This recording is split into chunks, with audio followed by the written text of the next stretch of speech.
सितंबर को Trump administration ने एक बड़ा डिसीजन लेते हुए H-1B वीजा की फीस को $1 लाख कर दिया, जो कि पहले लगभग 1500 से $2000 के आसपास थी। अब जब वीजा लेने की फीस को इतना ज्यादा बढ़ा दिया गया है, तो ऐसे में भारत समेत कई एशियाई देशों के हजारों लाखों स्किल्ड इंजीनियर्स और प्रोफेशनल्स के करियर पर एक तरह का संकट सा आ गया है। इस वीडियो में हम जानने की कोशिश करेंगे कि इसका भारत पर क्या इम्पैक्ट पड़ेगा, और इसके अलावा हम ये भी तराशेंगे, ये भी रिसर्च करेंगे, बात करेंगे इस पर कि अमेरिका के अलावा इंडियन टेकीज के पास और क्या क्या बेहतर ऑप्शंस हैं, और इसके अलावा इसमें भारत की क्या रिस्पॉन्सिबिलिटी होनी चाहिए। Hello and welcome to Money 9। मैं हूँ Meenu Sharma.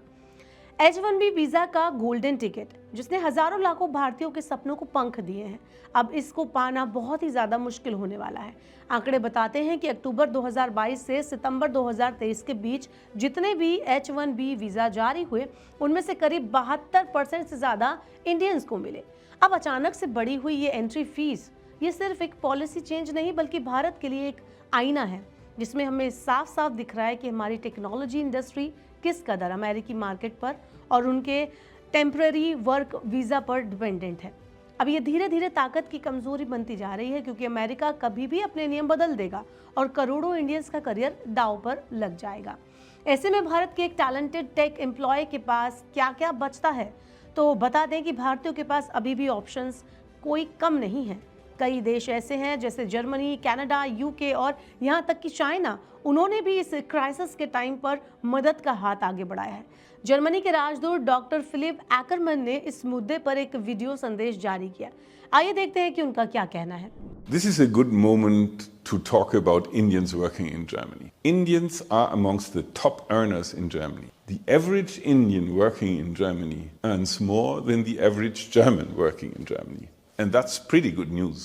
Because a high salary means that Indians are contributing big time to our society and our welfare. We believe in hard work and we believe in giving the best jobs to the best people. Our migration policy works a bit like a German car. It's reliable, it is modern, it is predictable. It will go in a straight line with no zigzags. And you don't have to fear a full brake at a top speed. We do not change our rules fundamentally overnight. Highly skilled Indians are welcome in Germany. If you want to find out what Germany has to offer, click on the link tree below.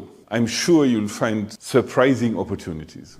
इसके अलावा अगर बात करें Canada और UK के अलावा Australia, New Zealand और Singapore की, तो वो भी भारत के टेक और आईटी प्रोफेशनल्स को आसानी से वर्क वीज़ा दिए जाने पर विचार कर रहे हैं।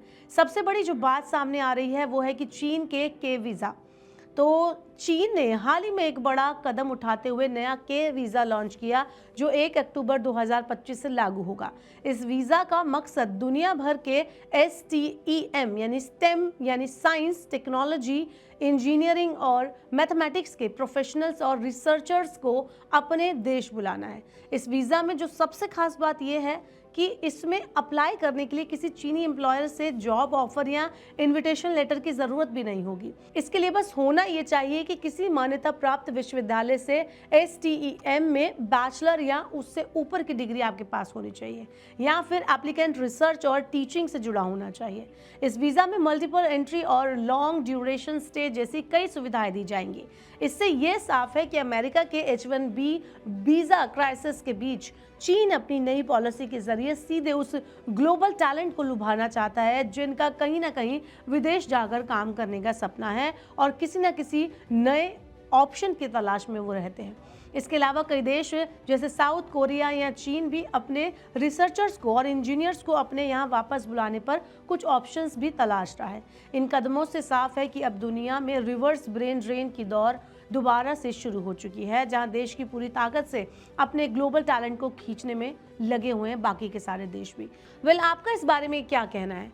भारत को क्या करना चाहिए कि भारत का जो टैलेंट है जो दूसरे देशों में जा रहा है, और अब तो कई दूसरे देश चाहते हैं कि अलग अलग देशों का टैलेंट हमारे पास आए और उनके देश को बढ़ने में मदद करे, क्योंकि अमेरिका ने तो जाहिर सी बात है रास्ता रोक दिया है। लेकिन क्या भारत को अपने टैलेंट को अपने यहाँ पर रखना चाहिए या फिर दूसरे देशों में भेजते रहना चाहिए? आप हमें कमेंट बॉक्स में बताइए कि कैसे भारत अपने यहाँ के टैलेंट को रोक कर रख सकता है। ऐसे और वीडियोस के लिए देखते रहिए मनी 9 और सब्सक्राइब करें मनी 9 का यूट्यूब चैनल।